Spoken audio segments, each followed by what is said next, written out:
Hi hello welcome to our channel. నేను మీ సిరి. ఈరోజు మనం చెప్పుకోబోయే కథ ప్రియ నేస్తం పార్ట్ 126. కథలకు వెళ్ళే ముందు వీడియోని లైక్ చేసి హైప్ చేయడం మరవకండి. అందరికీ మమ్మీ ఉంటుంది, నాకెందుకు లేదో తెలియదు అని దిగులుగా పెదవి విరిచి చెబుతున్న హనీని చూసి కళ్ళల్లో నీళ్లు తిరిగాయి మల్లిక్కి. ఏం కాదులే బంగారం, అందరికంటే ఎక్కువగా చూసుకునే మీ డాడీ ఉన్నారు కదా, మల్లిక సర్ది చెప్పింది. ఆ చివరి మాటలు విన్న ఆయా మల్లికనే అభిమానంగా చూసింది. అవును, మా డాడీ చాలా మంచి డాడీ. ఆడుకోవడానికి మల్లిక ఒడిలో నుంచి దిగి పరిగెత్తింది హని. వీళ్ళ డాడీ మరో పెళ్లి చేసుకోవచ్చు కదా ఆయా. పాప తల్లి ప్రేమ కోసం తల్లడిల్లుతోంది.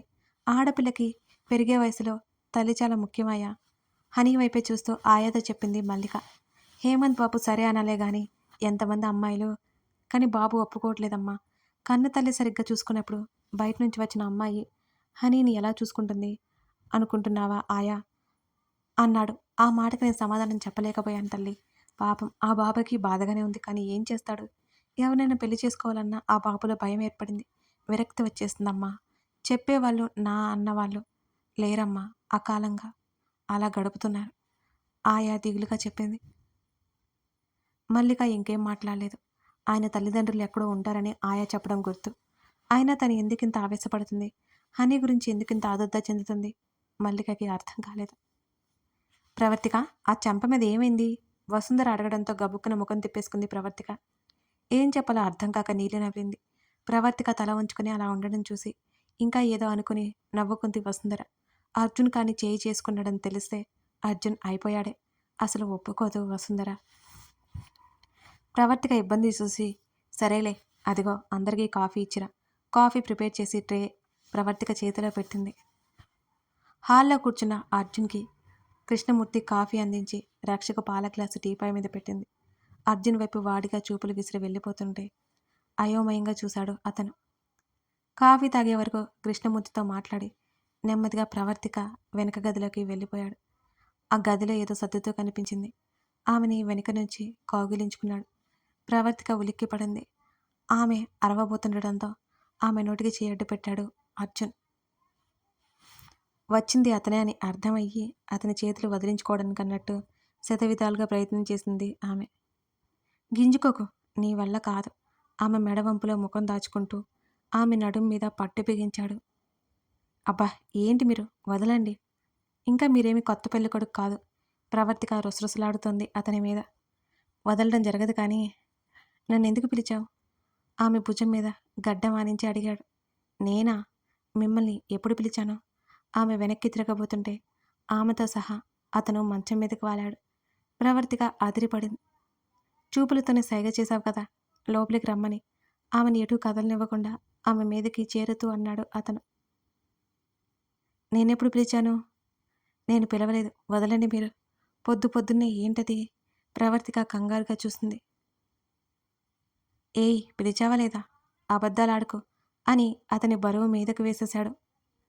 ప్రవర్తిక గింజుకోవడం ఆపేసింది. లేవండి, ఆమె భారంగా ఊపిరి తీసుకుంటూ మాట్లాడింది. ఇప్పుడు చెప్పు, ఎందుకంత కోపంగా ఉన్నావు. ఆమె గడ్డం పట్టి ముఖాన్ని తన వైపుకు తిప్పుకున్నాడు. ఆ ఇందుకు అంటూ తన చెంప చూపించింది ఆమె. రాత్రి జరిగిన దానికి ఇప్పుడు కోపంగా ఉన్నావా అని అడిగాడు అర్జున్. కాదు, ఇది అమ్మ చూసి అడిగింది అనగానే అర్జున్ ఉలిక్కిపడ్డాడు. ఏం చెప్పావు అని అడిగాడు. ఉన్నదే చెప్పాను. ప్రవర్తిక లోపల నవ్వుకుంటూ బయటికి ముఖాన్ని సీరియస్గా పెట్టింది. గాడ్, ఇప్పుడు నాకు అత్త చేతిలో భజన. ఆమె మీద నుంచి లేవబోతున్న అతని మెడ చుట్టూ చేతులు వేసింది. ఇరికించేశావు అన్నాడు. నేనేం చేయలేదే అన్నది. నాదే మిస్టేక్. ఆమె చెంపను తడిమాడు. నేనేం చెప్పలేదు అంటూ ఆమె నవ్వింది. చెప్పినా పర్లేదులే అని అర్జున్ అన్నాడు. ఎందుకో అంది. అత్త చేత తిట్లు తిని చాలా రోజులైపోయింది కదా అని అతను నవ్వేసి, నొప్పిగా ఉందా అని అడిగాడు ఆమె బుగ్గ మీద నెమ్మదిగా రాస్తూ. నొప్పి తగ్గించండి మరి. చెంపని పక్కకు తిప్పింది ప్రవర్తిక. ఆమె చెంప మీద మరింత మెత్తగా ముద్దులు పెట్టుకున్నాడు అతను. అదే చిరునవ్వుతో ముఖం పక్కకు పెట్టుకుని అలాగే ఉండిపోయింది ఆమె. అతడి ముద్దులు ఆమె చెంప మీద మెత్తని పువ్వుల్లా పరవశాన్ని కలిగిస్తున్నాయి. వెళ్ళిపోమంటారమ్మా పనావిడ అడుగుతుంటే ఉండమని చెప్పలేకపోయింది మల్లిక. వెళ్ళమన్నట్టు తల ఊపింది. ప్రవర్తిక కాల్ చేసిన విషయం చెప్పలేదు, కానీ ఆమెకి ఒంటరిగా ఉండాలంటే కాస్త భయంగానే ఉంది. అంత పెద్ద ఇంట్లో తినేసి 8ంటికే బయటకు వచ్చింది. హనీ అరుపులు వినిపిస్తున్నాయి. ఇంటికి తాళం వేసుకుని వాచ్మెన్కి చెప్పి మరీ ఎదురింటికొచ్చింది మల్లిక. హనీ అన్నం తినకుండా పరిగెడుతోంది. గార్డెన్లోనే మల్లిక వచ్చినట్టు తెలియగానే పరిగెత్తుకుంటూ వచ్చి మల్లిక కాళ్ళని చుట్టేసింది హనీ.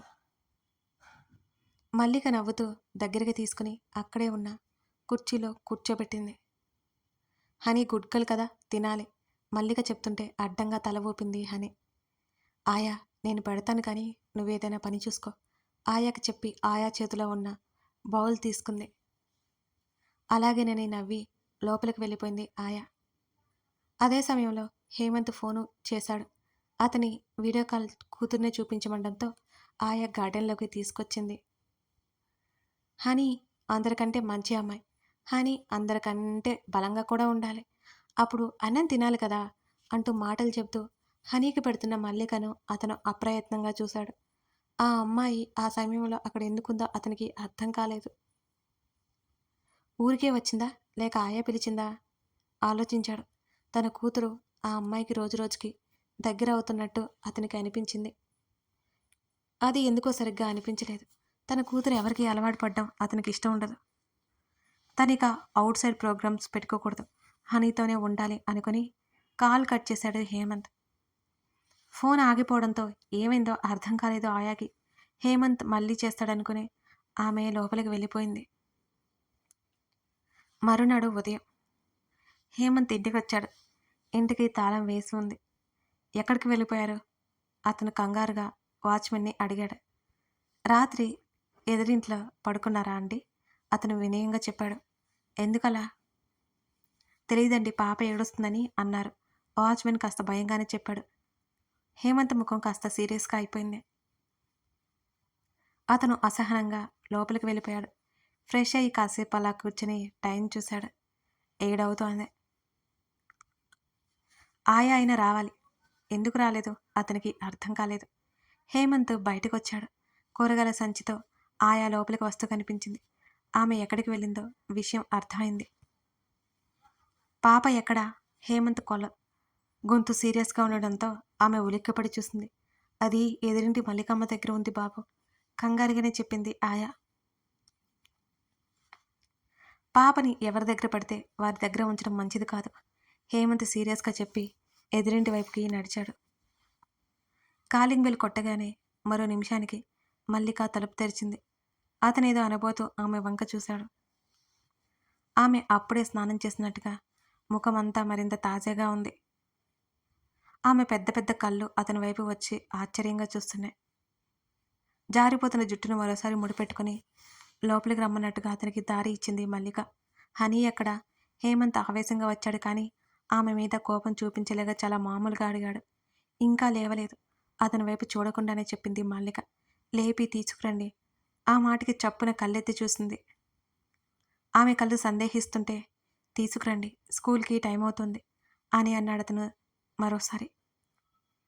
రాత్రి తను సరిగ్గా నిద్రపోలేదండి, స్కూల్కి వెళ్ళలేదేమో. అది నాకు తెలుసు. హేమంత్ మాటలు అదోలా అనిపించాయి మల్లికకి.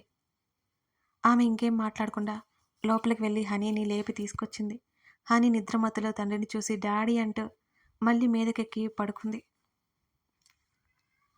ఆమెను ఎత్తుకొని హేమంత్ వెళ్ళిపోయాడు అక్కడి నుంచి. అతని చూపులు ఎప్పట్లా లేవు, ఏదోలా ఉన్నాయి. అయోమయంగానే లోపలికి వెళ్ళిపోయింది మల్లిక.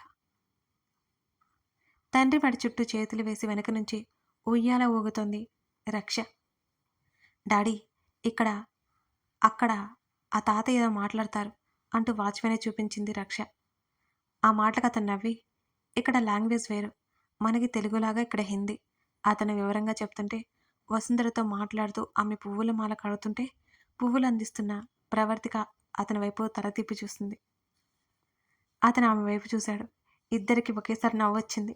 అది ఎందుకో రక్షకి అర్థం కాక, ఎందుకు నవ్వుతున్నావు అని అంటూ తండ్రి ముఖాన్ని తన చిట్టి చేతులతో తన వైపుకు తిప్పుకోవడానికి ప్రయత్నం చేసింది. చెప్పనా అన్నట్టు ప్రవర్తిక వైపు చూశాడు. ఆమె ముఖం ముడుచుకొని కోపం నటించింది అతని మీద. మీ మమ్మీని ఇక్కడికి తీసుకురావాలని నేను ట్రై చేస్తూనే నాకు హిందీ రాదు అని ఒకప్పుడు గొడవ చేసింది. అతను అప్రయత్నంగా నవ్వేస్తూ చెప్పాడు. వసుంధర కూడా వాళ్ళ మాటలు వింటూ నవ్వుతోంది. ఇక చాలే ఆపండి. అప్పుడేదో తెలియక అలా అన్నాను. నువ్వే చెప్పమ్మా. అప్పటి వరకు అసలు మా ఊరు నుంచి నేను బయటికే రాలేదు కదా! నాకెలా వస్తుంది చెప్పు? అంటూ అలకగా వసుంధర వైపు చూసింది. అవును. అంతే కదా అర్జున్. ప్రవర్తికకి వత్తాసు పలికింది వసుంధర. మీ మమ్మీ చాలా తెలివైనదిరా! అంటూ కూతుర్ని ఒడిలోకి లాక్కుని నవ్విస్తూ చెప్పాడు అర్జున్. నో డాడీ, మమ్మీకి ఏం తెలీదని అమ్మమ్మ తిడుతూ ఉంటుంది అని రక్ష ముఖం చిట్లించి చెప్తుంటే తల కొట్టుకుంది ప్రవర్తిక. అవునా? ఇదెప్పుడు జరిగింది? అని అడిగాడు. అప్పుడు ప్రణయ్ మామ మ్యారేజ్ డాడీ అని ఏదో రహస్యంగా చెప్పింది తల్లి కోపం చూసి. ఆ మాటలు వింటూ అర్జున్ నవ్వాపుకుంటున్నాడు. రక్ష ఎప్పుడో విని ఇలా అంటుందని అతనికే తెలుసు. చూడమ్మా వీళ్ళు వసుంధరకి కంప్లైంట్ చేసింది. అర్జున్ అందావిడ. నేనేం చేశానత్తా? నీ కూతురు నువ్వు నా కూతుర్ని ఏడిపిస్తున్నారు అన్నది వసుంధర. మేమేం చేశాం? కొట్టామా తిట్టామా? అంటూ కూతుర్ని ఆడిస్తూ నవ్విస్తున్నాడు. అవును పాపం. ఏం చేయకుండా అన్నీ చేయడం మీ దగ్గరే నేర్చుకోవాలి అన్నది ప్రవర్తిక పళ్ళు నూరుకుంటూ. ఫోన్ మోగుతుంటే రక్ష పరుగున వెళ్ళి ప్రవర్తికకి ఫోన్ తెచ్చింది. ఫోన్ మల్లిక నుంచి. మళ్ళీ స్పీకర్ ఆన్ చేసింది రక్ష పుసుక్కున. అక్క ఎలా ఉన్నావు? రక్ష పాప ఎలా ఉంది? ఏం చేస్తుంది? మల్లిక అడుగుతుంటే ఆమె మాటల్లో వాళ్ళు మిస్ అవ్వడం తెలుస్తూనే ఉంది. ఏం చేస్తుంది? నా మీద సెటైర్లు వేస్తుంది అంటూ కూతురి వైపు చూస్తుంది. నోటికి చెయ్యొడ్డు పెట్టుకుని ముసిముసిగా నవ్వింది రక్ష. మల్లిక కూడా నవ్వేసింది. అంతా బాగానే ఉంది మళ్ళీ. నీకు ఇబ్బందయితే ప్రణయ్ అన్నయ్య వస్తాడు అన్నది ప్రవర్తిక. అదేం లేదక్కా, బాగానే ఉంది. ఆమె మాట్లాడుతుండగానే అర్జున్, రక్ష బయటికి వెళ్ళడానికన్నట్టు లేచి వెళ్ళిపోయారు. ప్రవర్తిక మాట్లాడడం కొనసాగించుతుంది. అక్క ఎప్పుడొస్తున్నారు? అడగలేక అడిగింది మల్లిక. నువ్వు మాతో రాను అన్నావు కదే, నువ్వు వస్తే బాగుండేది. ఇక్కడ అంతా తిరిగినట్టుంటుంది. మేము రావడానికి ఇంకో 2, 3 రోజులైనా పడుతుందే అన్నది ప్రవర్తిక. సరే అక్క, ఇక నాకేం ఇబ్బంది లేదు. మీరు నిదానంగా అన్నీ చూసుకుని రండి అని చెప్పింది మల్లిక. ఎదురింటి ఆయా ఉందా? అప్పుడప్పుడు ఇంటికి రమ్మని చెప్పు, నీకు బోర్ కొట్టకుండా నీకు తోడుగా ఉంటుంది. హనీ ఉందిగా. ప్రవర్తిక మాట్లాడుతూ ఉంటే సరే అక్క అన్నది. నీకు బోర్ కొట్టినా ఇబ్బంది కలిగినా మర్చిపోకుండా చెప్పు. వాళ్ళని ఎందుకు ఇబ్బంది పెట్టడం అనుకోవద్దు. ప్రణయ్ అన్నయ్య నేను వచ్చి తీసుకెళ్తాడు అని ప్రవర్తిక మళ్ళీ మళ్ళీ చెప్పింది. సరే అక్క అని కాసేపు మాట్లాడి కాల్ కట్ చేసింది మల్లిక. అలాగే ఆలోచిస్తూ ఉండిపోయింది. ఇందాక తను హనీ కోసం వెళ్ళినప్పుడు హేమంత్ మాటలో అనుకోకుండా విన్నది.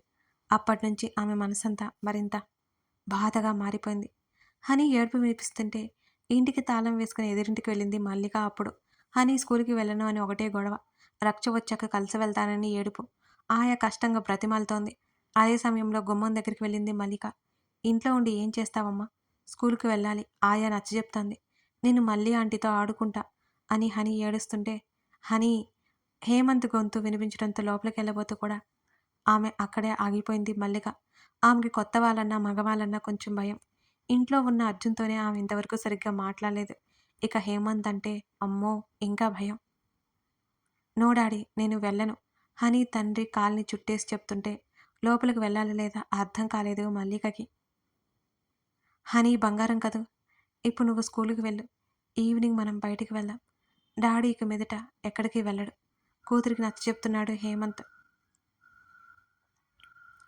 ఆమె మల్లిక గురించి ఎన్నోసార్లు చెప్తూ మల్లికతోనే ఉంటానని గొడవ చేస్తుంటే మల్లికకి కూడా జాలి వేసింది. హనీకి తల్లి అవసరం ఉందని అనిపిస్తూ అలాగే నిలబడిపోయింది. కూతుర్ని డ్రెస్ వేసుకోమని రమ్మని చెప్పి పంపించాడు అతను. మల్లిక వెనుదిరిగి వెళ్ళబోతూ హేమంత్ మాటలకి అప్రయత్నంగా అక్కడే ఆగిపోయింది. ఆయా కూడా వెళ్తుంటే ఆయా ఇంకోసారి ఆ అమ్మాయితో హనీని పంపించొద్దు సీరియస్గా చెప్పాడు హేమంత్. ఏంటి బాబు అర్థం కానట్టే అడిగింది ఆయా. నిజంగానే ఆమెకు అర్థం కాలేదు. ఎదురింట్లో ఉండే అమ్మాయి దగ్గరికి హనీని పంపించొద్దు. ఆ అమ్మాయి పిల్లలతో ఆడ్డమేంటి? ఆ అమ్మాయితో హనీ ఉంటే ఇక మన మాట వింటుందా? దూరంగా ఉంచు అన్నాడు హేమంత్ మరింత గంభీరంగా. అది కాదు బాబు, రక్ష పాపతో అని ఆయా అంటుంటే పిల్లలు ఆడుకుంటారాయా, కానీ పెద్దవాళ్ళతో పిల్లల రిలేషన్ ఉండకూడదు. ఎవరో అమ్మాయి కోసం హనీ ఏడవడం ఏంటి? హేమంత్ మాట్లాడుతూ అప్రయత్నంగా గుమ్మం వైపు చూశాడు అతను. అక్కడ మల్లిక ఉంది.